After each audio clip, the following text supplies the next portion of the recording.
Not too long ago, there was a little boy who was very angry. He was angry about everything in and around life. He was getting more and more frustrated, and that made him even more angry. The people who loved him the most started to hurt him. He hurt the people who cared about him with every insult and angry outburst. He wasn't seeing what hurt him by being angry. He wasn't aware that what he was doing was hurting other people because he was too angry to perceive it. His mother sent him to walk in the woods and think about things until he calmed down after a really bad temper tantrum. He met a witch that day while walking in the woods. She was going to make his life better. It was the witch's job to gather herbs and spices for spells and potions when she heard the boy. He swore and kicked rocks, making a terrible noise as he went.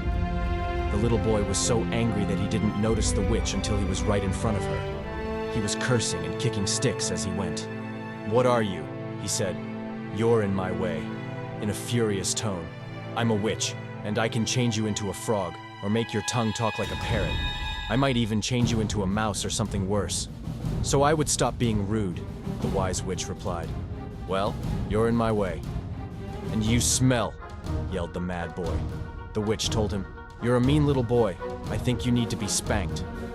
"Oh, shut up and get out of my way," the boy yelled angrily. "I told you!" With a big flash of light and a sound like whooshing, the witch cast one of her strongest spells in years. It looked like this angry little boy was about to learn a lesson. "That's it! You have been cursed.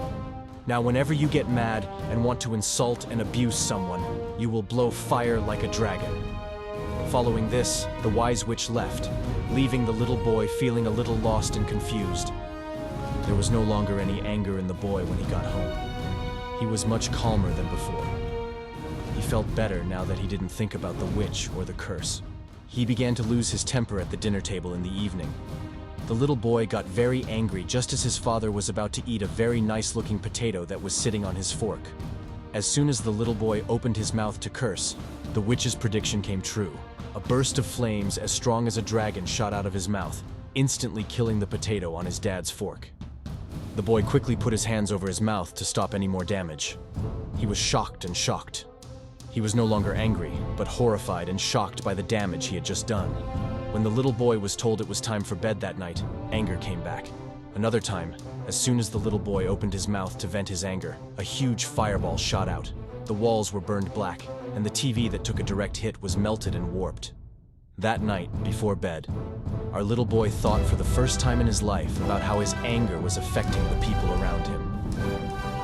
Over the next few weeks, our boy slowly began to understand that every time he got angry or had an outburst of anger, flames came out of his mouth and burned everything to a crisp, leaving those around him hurt and damaged.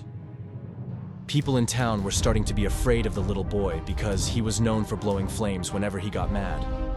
They would try to stay away from him at all costs. Our poor little boy was feeling very sad and alone. The curse that the wise witch put on our little angry boy, on the other hand, was turning out to be very smart. As time went on, the little boy slowly learned to control his temper tantrums. He lost his anger little by little over time. At first, he was able to keep his temper in check for one day. Then he was able to do it for 2 days in a row, then 3, then 4, and finally, a whole week went by without him getting angry at all. As our little boy learned to control his anger, he was also going through a wonderful change. His mood was also getting better, and he was becoming calmer. The people in town could also see how much our little boy had changed for the better, so they began to include him again. These words gave the little boy the push he needed to finally break the old witch's curse.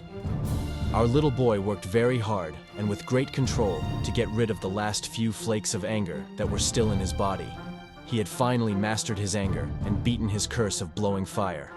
The curse was taken away. Our little boy chose to leave some of the damage and burn marks he had made when he was mad. A reminder of how a short fits of anger can have effects that last a long time.